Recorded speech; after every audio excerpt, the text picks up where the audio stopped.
All right, now we've come to a section called the tap strokes. What is a tap stroke? Well, from the Bruce Becker definition, as well as many people, but I would just say that when I play a tap stroke, I want to be in a lower profiled position. I would still use my wrist. My wrist turns would be smaller. I will not make a full wrist turn like we did in the full stroke. I would make a small turn, maybe resting between 30 to 45 degrees or so. Again, those are just reference points to remind you of where you are position-wise. But one thing I do want to discuss is that the tap stroke, that you play it a little bit more from the back of the hand. Feel that stick sitting in the heel of your palm and just drop to that tip. Now in this case, I use the word drop. Let's change that. I would probably say a little bit more of a slight push. Not heavy. I don't want to overdo it and overdrive the stick, but I do want to give the stick a little bit of a push to the pad and play it almost like I'm playing a hand drum. So, tap strokes. What we do is I've devised a few exercises just to go through the process so we can build up some understanding of that and also change some of the rhythmic values so we have some places to go with it. Because tap strokes are a contingency of a great deal of things that we're going to be doing in terms of putting the motions together. So the first exercise, exercise 1, I'm just going to take simple eighth notes, and I'm going to play these at 70 BPM. Ready? Here we go. I'm going to have my hand position starting where I'm about like 30 degrees to the pad or so. Both hands, want symmetry. And then I'm just going to play those tap strokes nice and easily and play eighth notes. Again, count out. Try to stay rooted in your count so that you can really feel what's going on. And always best to tap your foot as you're doing these exercises as well. So here we go. First exercise, tap strokes in eighth notes. Again, starting my hands at around a 30-degree position to the pad.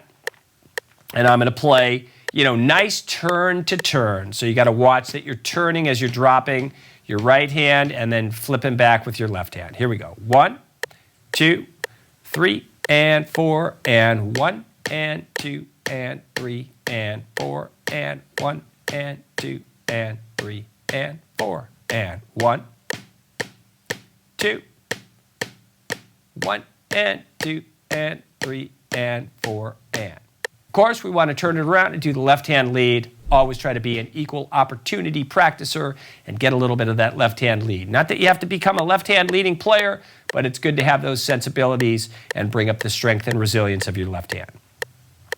Same position, 30 degrees.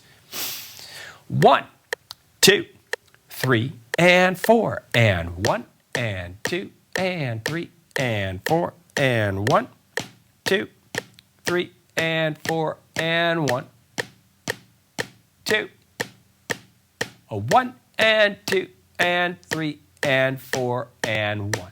Just a little side note. You notice that I'm counting this like half note. I said 1, 2, 1, 2, 3, 4. I'm just setting up to give you a guidelines as to where I am. If you were counting off a tune, in most cases, you should count a tune off like that. 1, 2, 1, 2, 3, 4. But again, there's many ways to do that. I just want to point out that that's what I'm doing, so not to confuse anybody, so that you see the Bruce Becker approach to counting and also giving cues. I'm always about coaching and giving people cues so they know where they're going. So let's go to exercise 2 now. Exercise 2. We're going to, again, bring the tempo back just a little bit. I think we should stay maybe about 50 BPM. This is going to be eighth note triplets. So, if we did the math, it's going to be sitting somewhere around where we played our eighth notes. But we want to think in the triplet vernacular so that we are clear in what we're doing. And, again, playing eighth note triplets, counting them out. I'm going to use my count as 1 and Lee, 2 and Lee, 3 and Lee, 4 and Lee. So here we go. 50 BPM. Quarter note gets the pulse. So you got to feel those good subdivisions of triplets as you're playing this one out. Ready? 1, 2, 3 and Lee, 4 and Lee, 1 and Lee, 2 and Lee, 3 and Lee, 4 and Lee, 1, 2, 3 and Lee, 4 and Lee, 1, 2, 3 and Lee, 4 and Lee, 1 and Lee, 2 and Lee, 3 and Lee, 4 and Lee, 1. Let's stay there and we'll go ahead into the left-hand lead. Same tempo, same protocols. 1, 2, 3 and leave, 4 and leave. 1, 2, 3, 4. 1, 2, 3 and leave, 4 and leave. 1, 2, 3, 4 and leave. 1, 2 and leave, 3 and leave, 4 and leave. 1. All right, so that is the eighth note triplet section, and that's exercise 2. Looking ahead now to exercise 3, we're going to go to the 16th notes. Let's bring that up back to where we were with the eighth notes at 60 and see if we can play this double time. Now, this might be a challenge, so this is going to be, again, one of those exercises that we'll put in as the challenge exercise, because you might find that your wrists aren't moving as smoothly as you bring up the tempo. Again, slow and flow. Try to bring it up just one step at a time. Don't try to jump too quickly with your exercises. You'll find that if you stay back like that, you really create an opportunity of introspection of what you're doing that makes the difference later on as you practice. So here we go, 16th notes. This is 60 BPM, and we'll do the subdivision of eighth notes just so that we have that little guideline. 1 E and a, 2 E and a, 3 E and a, 4 E and a, 1, 2, 3 E and a, 4 E and a, 1, 2, 3 E and a, 4 E and a, 1, 2, and 3 E and a, 4 E and a, 1 E and a, 2 E and a, 3 E and a, 4. So there's the right-hand version. Let's go to the left-hand version. 1, 2, 3 and 4 and 1, 2 E and a, 3 E and a, 4 E and a, 1 and a, 2 and a, 3 E and a, 4 E and a, 1, 2, 3, 4 E and a, 1 E and a, 2 E and a, 3 E and a, 4 E and a, 1. So there we have it, tap strokes now. We've done eighth notes, the eighth note triplets, and 16th notes. Let's see if we can put together a simple tap stroke flow that would rest a little bit on the slower side, and this will be like the real big game. What I'm going to do is play where I do a transition sticking to get to the next stroke. So here we go. This will be exercise 4. We're going to take those eighth notes. I'm going to play 1 and 2 and 3 and 4 and 2, 2, 3, 4 and 3, 2, 3, 4 and 1 and 2 and right, left, right, right, which is a paradiddle. Then I'm going to play a left-hand version.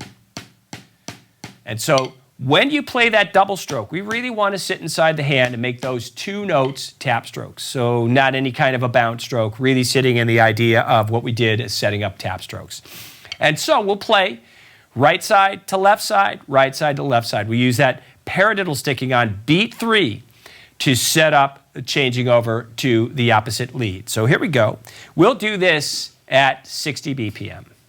1, 2, 3, and 4, and 1, and 2, and 3, and 4, and second measure 2, and 3, and 4, to the third measure 2, and 3, last measure coming up. 1, 2, and right, left, right, right, left, right, left, right, 3, and 4, and 2, 2, 3, and 4, and 3, 2, 3, and 4, last bar, and 1, and 2, and left, right, left, left, and right, left, and let's go through this one more time. 2, 1, 2, 1, and 2, and a paradiddle, and left, 3, and 4, and 2, 3, and 4, and 3, 3, and 4, last measure, 1, and 2, and left, right, left, back to the top. So again, this exercise specifically, you would start perhaps at 60. This one we will give a little leeway. You could do it up to maybe 80 BPM. We don't want to get the double stroke to be anything less than 2 tap strokes. Very likely that you might find yourself doing an open close or some kind of a bounce stroke when you do that. But again, this is the section. It's called tap stroke, so let's really adhere to those principles. So there you go, tap strokes. Your assignment is to go through all these exercises with the click. Try to do the bonus exercise. So crucial. 60 to 80 BPM. If you can hang at 80 BPM and you feel comfortable, you can always push that. But if it becomes unraveled and not really happening, step back into a better comfort zone to make sure your exercises are always well played.